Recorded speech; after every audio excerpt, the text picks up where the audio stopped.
Hari ini kita akan belajar bagaimana cara untuk menggambar pembentukan bayangan pada cermin cembung. Yang perlu dipersiapkan, yang pertama adalah penggaris, kemudian handout yang tadi sudah di print, lalu jangka. Setelah itu kita juga persiapkan ballpoint yang akan kita pakai. Nah, sekarang kita gambar dulu bagian cerminnya, sama seperti ketika kita menggambar bagian cermin cekung. Kita letakkan di bagian pusat kelengkungan, kemudian kita gambar cerminnya di tepat di titik O seperti itu. Nah, kita lakukan hal yang sama di keempat cermin, 1, 2, dan yang ketiga. Nah, setelah itu kita arsir bagian belakang cermin sama seperti ketika kita mengarsir pada bagian cermin cekung untuk menunjukkan bahwa disitulah letak dari bagian belakangnya. Nah, cermin cembung ini berbeda dengan cermin cekung. Pada cermin cembung itu titik fokusnya ada di belakang cermin, pusat kelengkungannya juga ada di belakang cermin.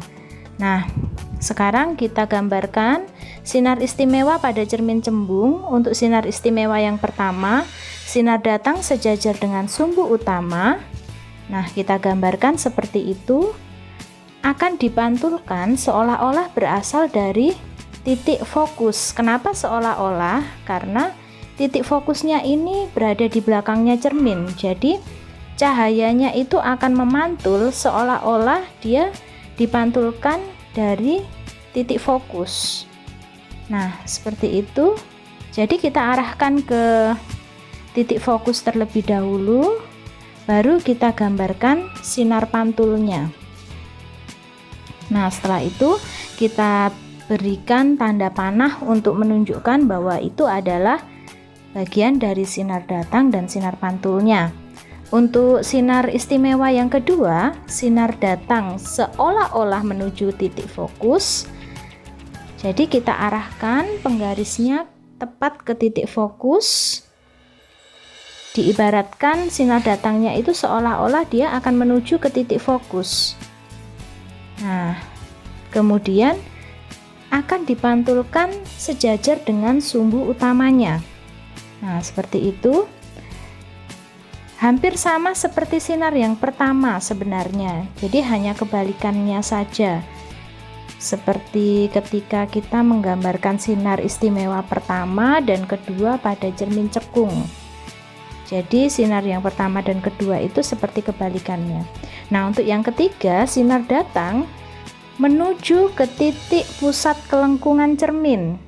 Nah, kita arahkan ke titik pusat kelengkungan cermin, dia akan dipantulkan kembali.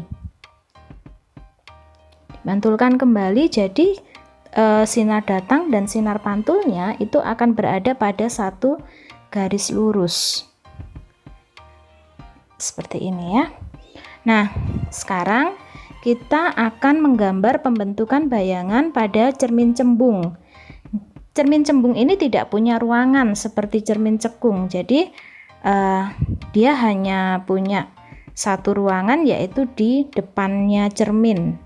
Kita gambarkan dulu bendanya tegak seperti itu. Nah, akan saya perpanjang sedikit cerminnya karena tingginya terlalu lebih tinggi dari cerminnya. Nah, saya akan memakai sinar istimewa yang pertama. Sinar datang sejajar dengan sumbu utama, akan dipantulkan seolah-olah berasal dari titik fokus. Sama persis seperti sinar istimewa pertama yang tadi sudah kita gambarkan. Nah, setelah sinar istimewa yang pertama sudah kita buat sinar istimewa yang kedua. Bu Iin memilih sinar istimewa yang kedua untuk memberi contoh tutorial pada hari ini. Kamu juga bisa memakai sinar istimewa yang ketiga. Pokoknya minimal kita memakai dua sinar istimewa untuk menggambarkan pembentukan bayangan pada cermin cembung. Nah, kalau kita lihat antara sinar pantul yang pertama dengan sinar pantul yang kedua, itu dia sifatnya menyebar. Jadi tidak akan bertemu titik potongnya. Maka agar titik potongnya bertemu, maka harus kita perpanjang ke belakangnya cermin.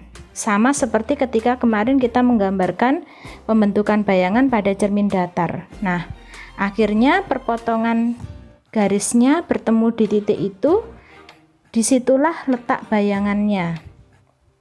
Nah, dari situ bisa kita lihat bahwa bayangannya itu ada di belakang cermin, sehingga sifatnya adalah maya.